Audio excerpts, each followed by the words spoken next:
আসসালামু আলাইকুম বন্ধুরা, আশা করি সবাই অনেক ভালো আছেন।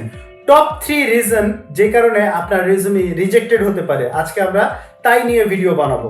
আপনারা অনেকেই আমাকে ইনবক্স করেন, অনেকেই আমাকে ইউটিউবে যে ভিডিও দেই সেখানে অনেকে আমাকে কমেন্ট করে জানান যে ভাই আমি বারবার সিভি পাঠাচ্ছি, আমার সিভি রিজেক্টেড হচ্ছে, কেন রিজেক্টেড হচ্ছে এটা বুঝতে পারছি না। সো আজকের এই ভিডিওতে আমি আপনাদের সঙ্গে সিভি রিজেকশনের প্রধান 3টা কারণ শেয়ার করব।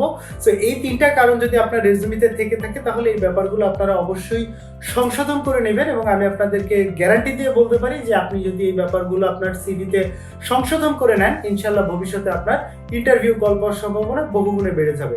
সো চলুন আর দেরি না করে আমরা ইন্টার পরে মূল ভিডিওতে আসি। আর তার আগে আপনাদেরকে বলে রাখি, আপনি যদি আমাদের চ্যানেলে প্রথমবারের মতো ভিউয়ার্স হয়ে থাকেন, সাবস্ক্রাইব করে বেল বাটনে ক্লিক করে দিন, এবং অলরেডি যদি আপনি আমাদের চ্যানেলে সাবস্ক্রাইব করে থাকেন আপনাকে অসংখ্য ধন্যবাদ। আপনাদের জন্যই আলটিমেটলি আমরা কাজ করি, আমরা ভিডিও বানাই। সো আমাদের ভিডিওতে যদি একটু লাইক দেন, কমেন্ট করেন এবং ভবিষ্যতে কোন কোন ভিডিও দেখতে চাচ্ছেন সেটা যদি আমাদেরকে জানান, তাহলে আমরা উৎসাহিত হব, অনুপ্রাণিত হব এবং আপনাদের জন্য আরো নতুন নতুন কন্টেন্ট ডেভেলপ করতে পারবো।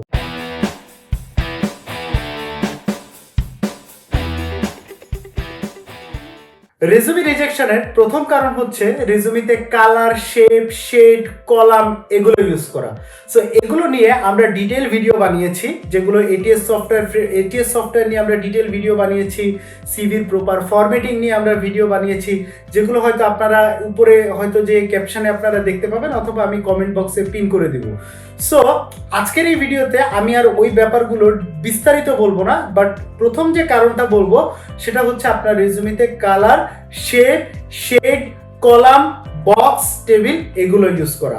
এগুলো ইউজ করার মাধ্যমে যখন আপনি একটা রেজুমিতে কালার, শেড এগুলো যখন ইউজ করবেন, তখন রেজুমিটার ফরম্যাটিংটা আইসুদি হবে না, এটা চোখে দেখতে ভালো লাগবে না। মোরওভার আপনার যখন রেজুমিটা কালার করবেন, তখন একজন এইচআর প্রফেশনালকে যখন আপনি আপনার রেজুমি পাঠাবেন, উনি আপনার রেজুমি কিন্তু কালার প্রিন্ট করে নিয়ে বসবেন না।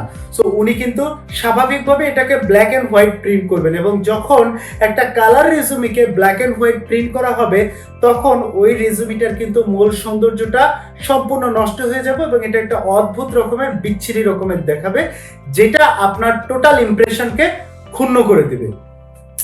রিজন নাম্বার টু হচ্ছে বিভিন্ন কারণে আপনি যখন কোম্পানিতে সিভি পাঠান এবং আপনার সিভি যখন রিজেক্টেড হয়, এর কারণ হচ্ছে রেজুমির সঙ্গে কভার লেটার অ্যাটাচ না করা। সো কভার লেটারটা হচ্ছে আপনার একটা অ্যাপ্লিকেশনের মতো, এটা কিন্তু আপনাকে অবশ্যই যখনই কোনো একটা কোম্পানিতে রেজুমি পাঠাবেন আপনাকে কিন্তু অবশ্যই এটা অ্যাড করে দিতে হবে। আপনার রেজুমি যদি 0 থেকে 10 ইয়ার্স এক্সপিরিয়েন্সের হয়, আপনার রেজুমি হবে 2 পেজের, এবং আপনার এক্সপিরিয়েন্স যদি 11 থেকে 20 বছর বা তার উপরেও যদি হয়, সেক্ষেত্রে ম্যাক্সিমাম আপনার রেজুমি 3 পেজের হতে পারে। এবং এর আগে শুরুতেই আপনাকে একটা কভার লেটার অ্যাটাচ করতে হবে। আপনার কভার লেটারে থাকবে আপনি কোন অর্গানাইজেশনে কোন পদের জন্য অ্যাপ্লাই করছেন, ওই পদের জন্য কেন আপনি কম্পিটেন্ট, আপনার কি কি স্কিল আছে, কেন আপনাকে ওখানে হায়ার করা উচিত, এই ব্যাপারগুলো সেখানে বলা থাকবে। কভার লেটার রাইটিং নিয়েও কিন্তু আমাদের চ্যানেলে আপনারা বিস্তারিত ভিডিও পাবেন, সেখান থেকে কিভাবে একটা কভার লেটার তৈরি করতে হয় আপনারা কিন্তু জেনে নিতে পারবেন। সো এই ভিডিওতে আমি জাস্ট আপনাদেরকে বললাম যে যখনই যে জায়গায় অ্যাপ্লাই করেন না কেন, cover letter is a must. Third যে রিজন যে কারণে আমাদের রেজুমিটা রিজেক্টেড হয়, সেটা হচ্ছে রেজুমিগুলোতে টু মাচ পার্সোনাল ইনফরমেশন আমরা এখন দিয়ে ফেলি।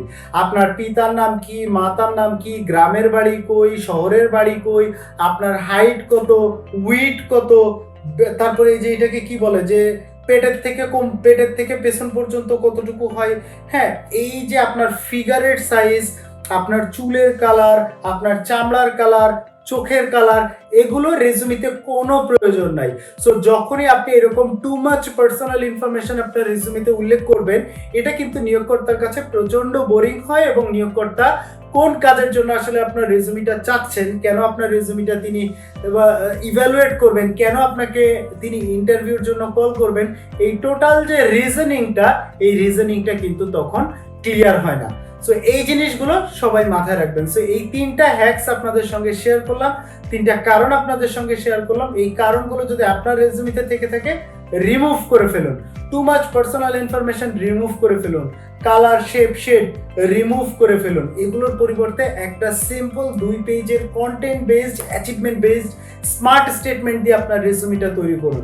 নিজের রেজুমি যদি আমাদের চ্যানেলের ভিডিও দেখে যদি নিজে তৈরি করতে পারেন, খুবই চমৎকার। আর যদি আপনার রেজুমি তৈরির জন্য কোনো হেল্প প্রয়োজন হয় তাহলে ক্যাপশনে অথবা নিচে যে নাম্বারটা দেখতে পাচ্ছেন এখানে কল করেও কিন্তু আপনারা সরাসরি কিন্তু রেজুমি রাইট করে নেওয়ার জন্য বুকিং দিতে পারেন।